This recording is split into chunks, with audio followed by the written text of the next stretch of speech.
Here's what nobody tells you about work-life balance. Trying to achieve it is actually making you exhausted, and it's not because you're doing it wrong. I know you're trying to balance it all, give equal attention to work and family, to have it all with minimal sacrifice.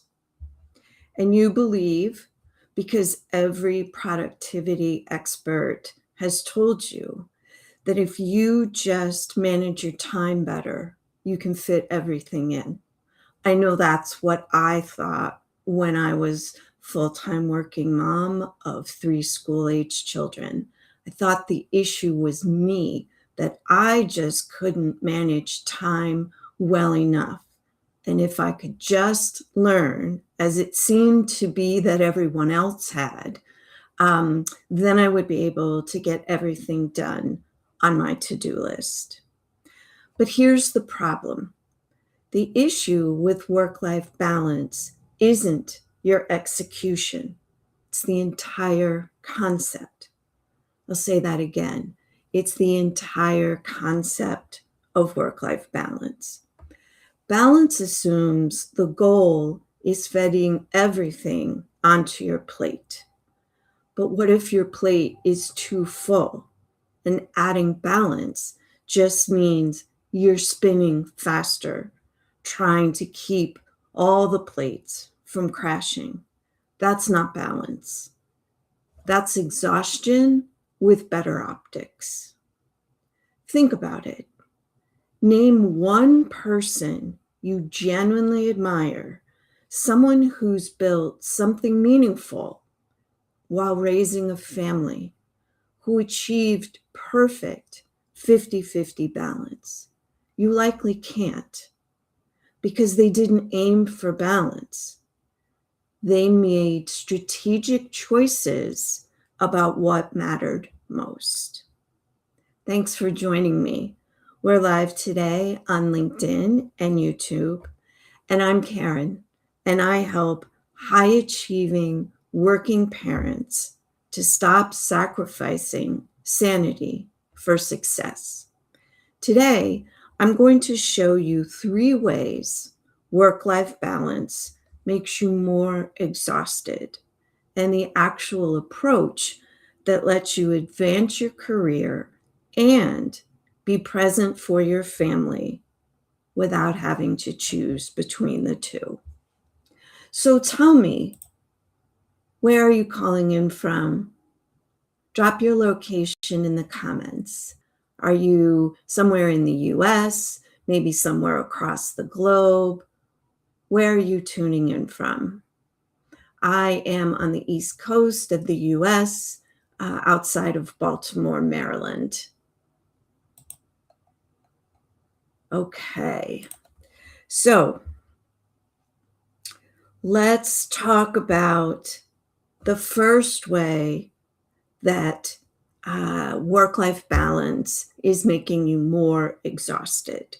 Number 1, balance assumes you should fit everything in.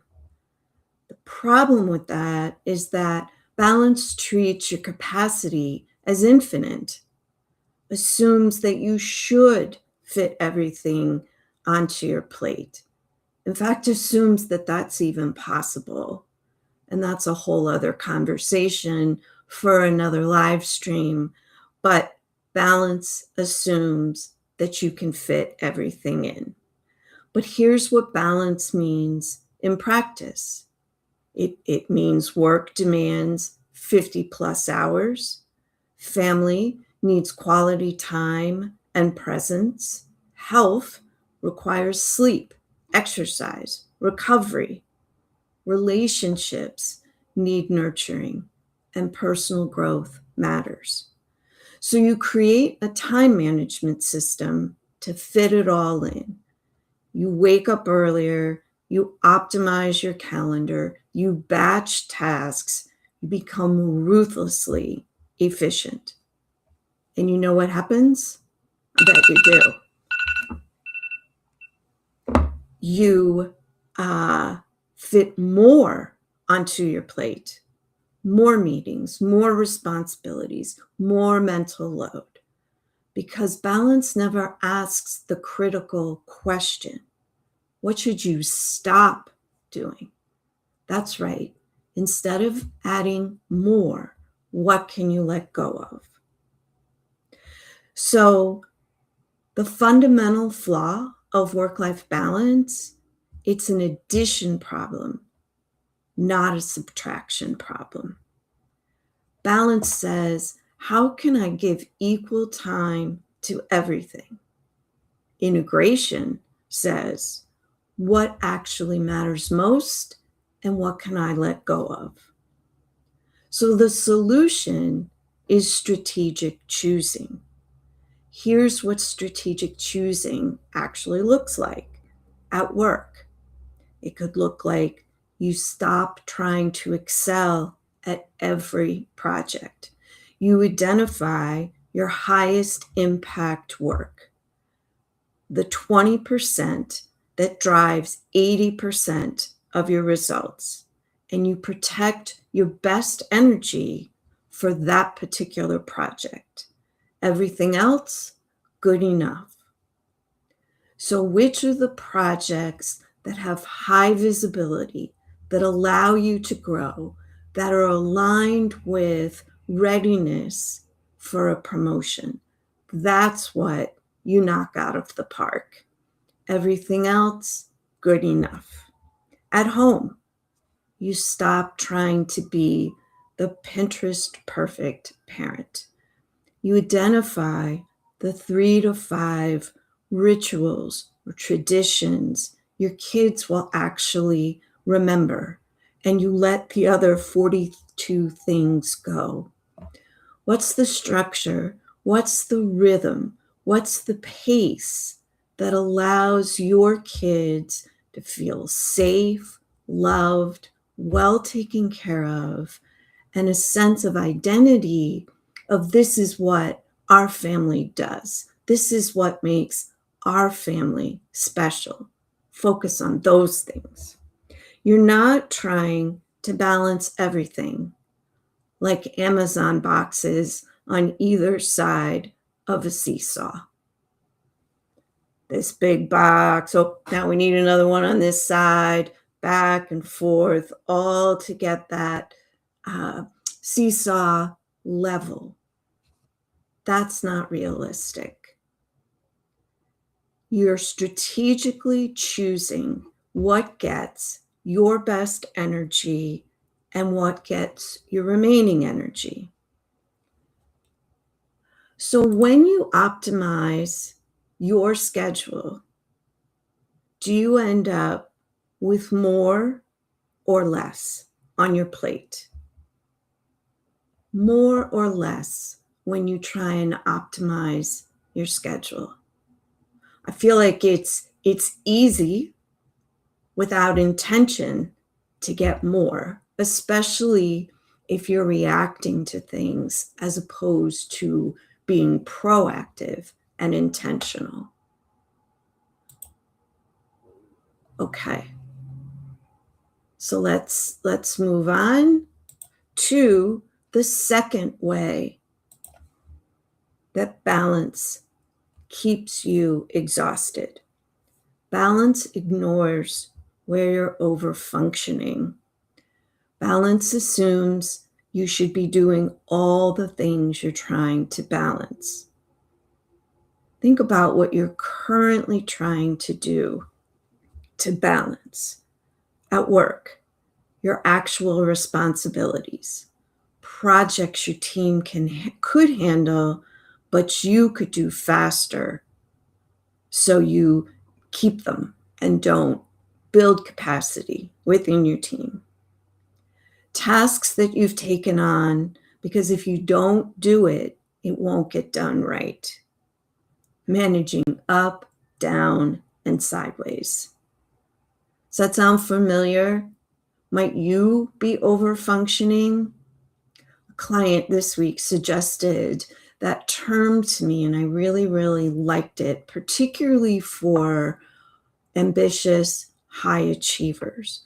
Overwhelm sometimes conjures a sense of lack or deficit. I can't rise to the challenge.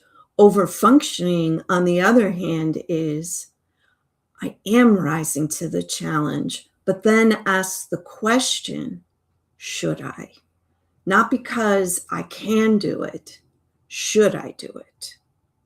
So at home, overfunctioning might look like managing household operations, meals, appointments, schedules, logistics, tracking everything for kids, school, activities, play dates, gear, permission slips, on and on and on. And you can imagine that if you have teenagers, those things can translate into allowing appropriate developmental independence and yet still providing a safety net.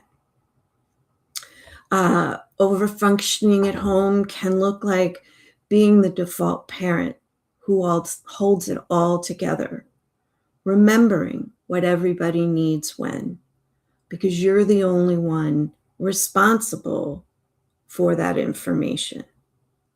Here's the problem, though. You're not trying to balance a normal workload. You're trying to manage and balance multiple people's worth of responsibilities. If you start adding up, especially at work, what are your responsibilities and the expectation, strategy, growth, and yet you're still in the weeds with your direct reports, you end up over functioning by doing your job and those jobs of others on your team. So this isn't a balance problem. It's an over-functioning problem. So we're going to make a shift. Over-functioning means doing work at home and work that other people could and should be doing. And when you're over-functioning, no amount of balance will make you feel less exhausted because you're carrying the loads that were never meant to be carried by one person. I'm going to say that again. Over-functioning means you're carrying the loads that were never meant to be carried by one person. So what's the fix for this? We're going to redistribute ownership. At work, you transfer complete ownership for certain tasks, not delegation, where you still manage and check, actual ownership, where somebody conceives, plans, and executes without you hovering or worrying or keeping track. Instead of, can you draft this report? I'll review and finalize. You could say, you own the quarterly report. You decide the structure, analysis, approach, and final version. I trust you.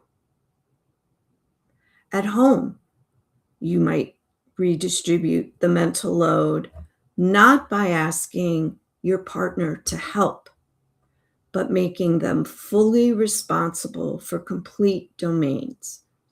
Instead of, can you help with dinner tonight? You might say, you own meal planning and execution for Tuesdays and Thursdays. You decide what we eat, cook it, serve it, and clean up. I won't manage it, and I'll appreciate and enjoy whatever your efforts produce. This isn't about doing less work total. It's about stopping the work that isn't yours to do. Stopping the work that isn't yours to do to create space for work that is for you to do, which includes investing in yourself, growing yourself, taking the steps that increase your well-being, because those are part of your responsibilities of a life well lived. Those aren't the things that other people are going to do for you, because quite honestly, they should be focused on doing them for themselves. So this redistribution of ownership, it isn't about doing less total work. It's about stopping the work that isn't yours to do. Okay. Where are you overfunctioning most? At work, home, or both? I'm going to guess that as an ambitious, high-achieving working parent, most people are going to answer both. But maybe it's work or it's home, depending on what matters most to you in this season of life. Okay. If you are enjoying this training right now, I would really, really love it if you give it a like. That will help share it in the algorithm so that other ambitious, high achieving, likely over functioning working parents can benefit from what I'm sharing today as well. So go ahead and give it a like. That would really mean a lot to me. Okay, the third way that balance, work-life balance, can keep us exhausted. Balance optimizes for time, not energy. Meaning it is optimizing for the wrong metric. Every work-life balance strategy you've likely tried focuses on time blocking your calendar, scheduling family time versus work time, equal hours for work and personal life, protecting boundaries when around work so that you have time for other things. And here's what happens. You successfully create a 50-50 split. You work 8 to 6 or something like that, and then you're off. You protect your weekends. You don't check email after dinner, but you're still exhausted. And that plan also doesn't account for natural sprints that happen at work. But you're exhausted because you gave your best energy to work, and your family gets whatever's left. You show up to dinner physically, but mentally, you're still processing that 4 p.m. meeting. You're at the soccer game, but your brain is still solving work problems. You're present, but depleted. And quite honestly, it can go the other way. You can be in a work meeting wondering what you're having for dinner that night. Or you can be trying to have your focus time in the morning, worried about, a conflict that you had with one of your children before they left for school and you left for work. So we've got struggles with presence, with depletion in both arenas of work and home. When those boundaries have been set, that prevents integration. It becomes time management theater, a performance. So this is the shift that most people never make. Stop optimizing for time. Start optimizing for energy. Now, of course, we do live in a world that is dictated by time. So it's not as if you're not paying attention to it at all. It's just, it's not the first thing you're paying attention to. It gets integrated through energy aware scheduling.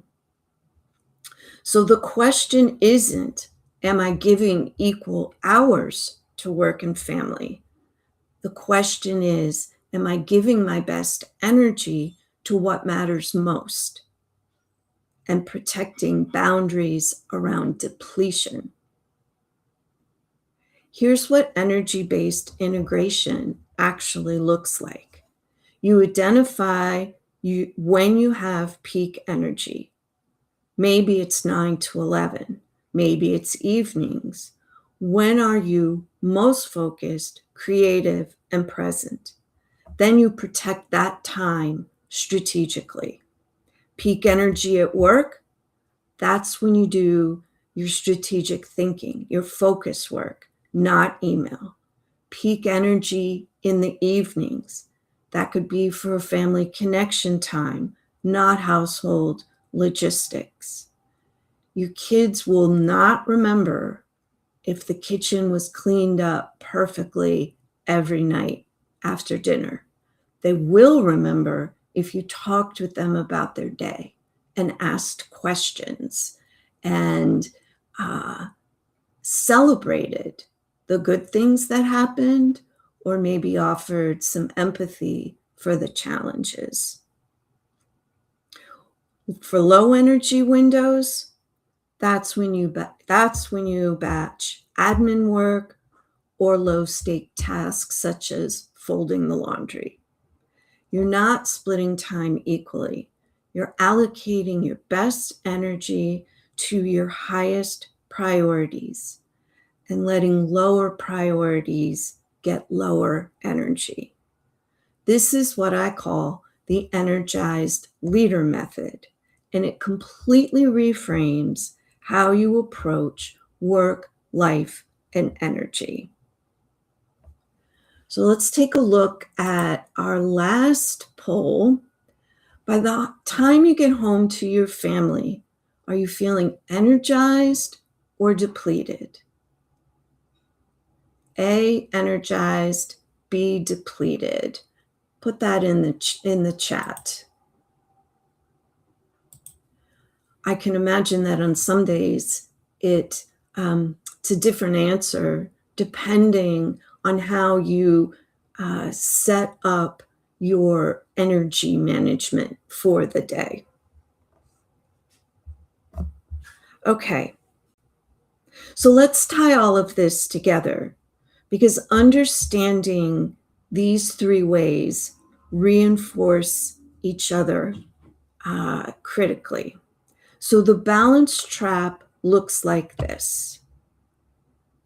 Trying to fit everything in leads to overload on your plate of responsibilities. You're trying to do 100 things at 100% quality. Number two, overfunctioning makes it worse because you're carrying work that isn't yours. So you're not just doing 100 things, you're doing 300 things. Your work and other people's work or responsibilities. And then finally, you're optimizing for time and not energy. And that means you're doing all 300 things with depleted energy, giving your best hours to low value work and your family the leftovers. And that is all because you don't have a strategy. You don't know what's most important to you.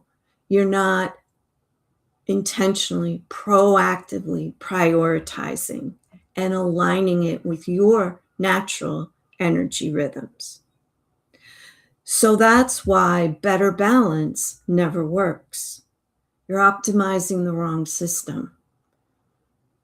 You're optimizing the wrong system, because that's what productivity experts have guided you to do.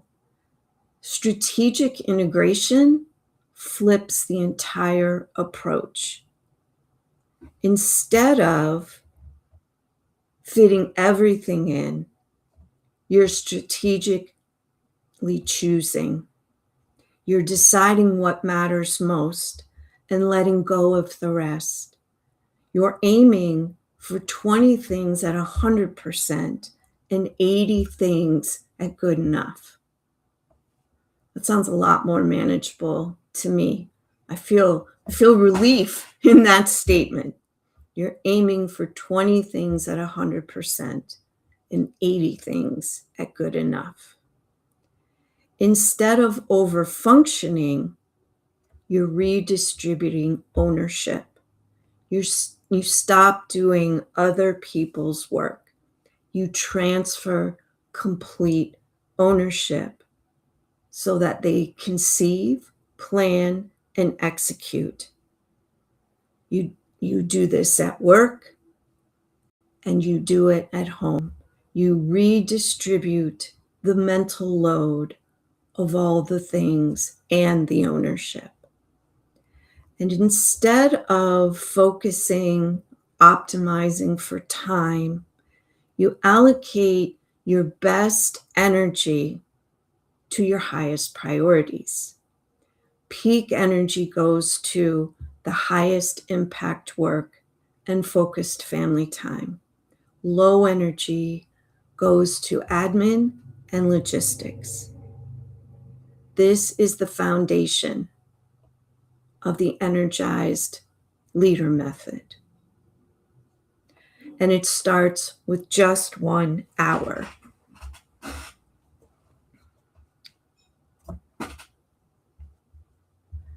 So here's what I want you to remember.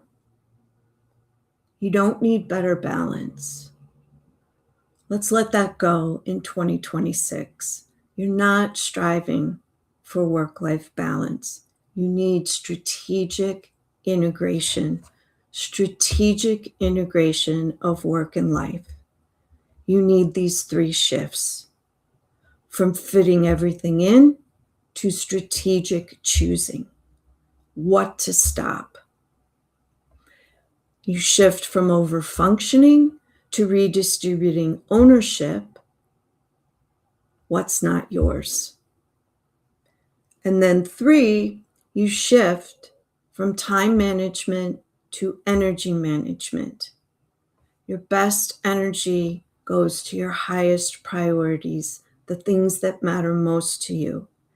And it starts with one simple shift, reclaiming 1 hour of focused energy daily. Not to do more tasks, but to invest in the transformation that redesigns how you work, how you manage your family, and how you protect your well-being. I teach this inside my Power Hour system, which is free to you in my community called Rebalance You. What a great aspiration and target for 2026, rebalancing you. So in the community, in the Power Hour system, you'll learn how to identify where you're overfunctioning and how to stop, how to shift from time management to energy management, and how to reclaim 1 hour daily for strategic choosing. This isn't about adding more to your plate. It's about redesigning what's on it. So if this sounds good to you, comment energy, and I'll send you a link to join Rebalance You, because you don't need better balance. You need strategic integration of work and life, and it starts with just 1 hour. Thank you for being here, and I'll see you next week for the next Rebalance You Live.